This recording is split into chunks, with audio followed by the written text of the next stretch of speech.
bringing the people behind our food to life. A lot of people are starting their own seeds this year, and as it's starting to get warmer, a lot of you have probably either started your own tomatoes or you are getting ready to start your seeds, depending upon where you live in the country. I started my seeds about a month ago, and a lot of my tomatoes are about this size now. And some people will take this size and directly plant it in the garden, which is fine. There's no problem doing that. But if you will pot your tomatoes up, it means moving them up a size. It'll give them a chance to establish a better root system, and it will give you more tomatoes and it'll give you a head start on the growing season. And if you live in the north, that's really important because here we have a hard time getting tomatoes to ripen before the end of the summer. So what I'm going to do today is just show you how to pot a tomato up.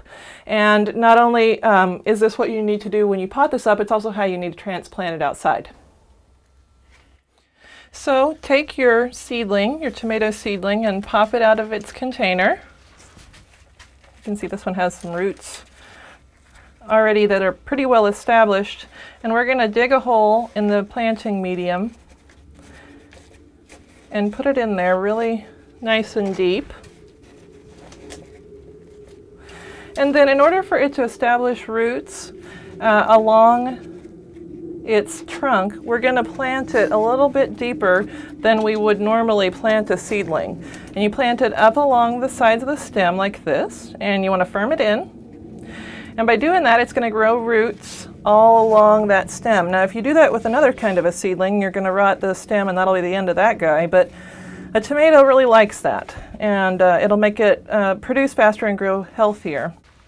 Once you have your little seedling potted up, you want to make sure that you water it. That'll help with transplant shock, and of course you know that it needs to have water. And then when you transplant this little guy out into the garden, you want to plant it deep again so that roots will form along the sides of the stem of this plant, and that root growth will help ensure that you have a whole lot of tomatoes by the end of the summer.